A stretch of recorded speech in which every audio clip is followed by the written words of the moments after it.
माघ मास के कृष्ण और शुक्ल पक्ष की एकादशी का व्रत ने तो आपने किया और इसकी कथाएं भी सुनी। इसका महात्म्य क्या है आपने ये भी सुना।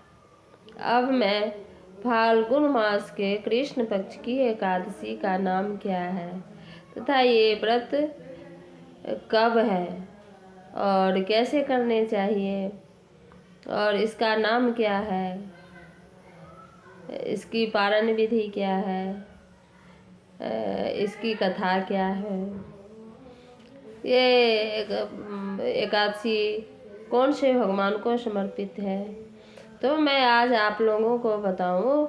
जो फाल्गुन मास के कृष्ण पक्ष की एकादशी जो 2026 में 13 फरवरी को पड़ रही है।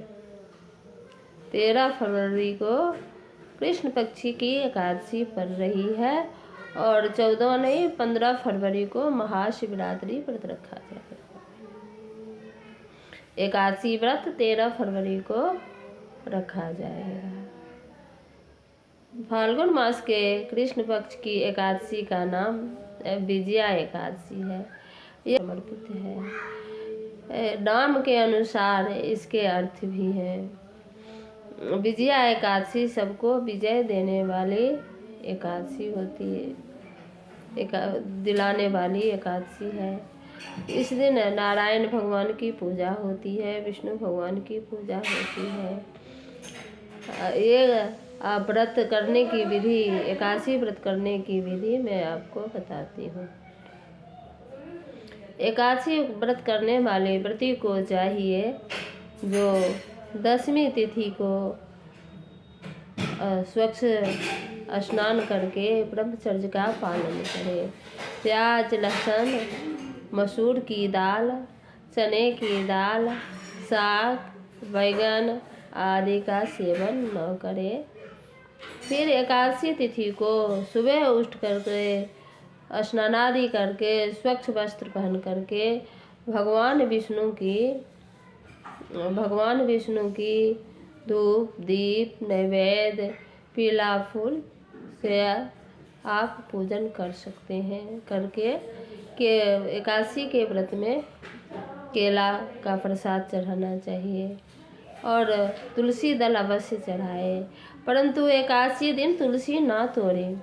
पहले से ही आप तुलसी तोड़ करके रख लें और एकादशी के दिन तुलसी दल ना तोड़ें। और भगवान विष्णु के भोग में तुलसी दल अवश्य चढ़ाएं, क्योंकि बिना तुलसी दल के भगवान हार नहीं करते। इस प्रकार चाहे तो आप निर्जल भी रख सकते हैं। यथाशक्ति आप स्नानादि के पूजन के बाद जल ले सकते हैं और रात्रि में एक समय आप फलाहार भी कर सकते हैं। द्वादशी तिथि को सुबह स्नानादि करके विष्णु भगवान को पूजन करके स्वेच्छानुसार ब्राह्मण को दान दक्षिणा भोजन यथाशक्ति आप दे करके तुलसी गंगाजल में तुलसी दल डाल करके आप ले करके व्रत तोड़ सकते हैं, व्रत खोल सकते हैं। इस व्रत रखने से, इस एकादशी व्रत रखने से शत्रुओं का नाश होता है, पापों का क्षय होता है और विजय प्राप्त होती है। आप जिस किसी क्षेत्र में जा रहे हैं तो आपको सफलता मिलेगी। इसके करने से आपको एकादशी व्रत करने से सफलता मिलेगी। और यदि कोई कामना नहीं करके आप नहीं रखते हैं तो आपको मोक्ष की प्राप्ति होगी, आपको मोक्ष की प्राप्ति होगी। इस एकादशी कथा इस प्रकार से है। जब राम अवतार में श्री राम ने सीता माता को हर करके रावण ने जब लंका ले गया और सीता माता को पता लगा करके हनुमान जी लंका से आए, तब हनुमान जी ने श्री राम जी ने जाकर लंका जाने के लिए श्री राम सीता माता को लाने के लिए जब चले तो रास्ते में समुद्र आ गई। अब विशाल समुद्र को पार कैसे किया जाए। उसी समय लोमश ऋषि वहाँ आ पहुँचे।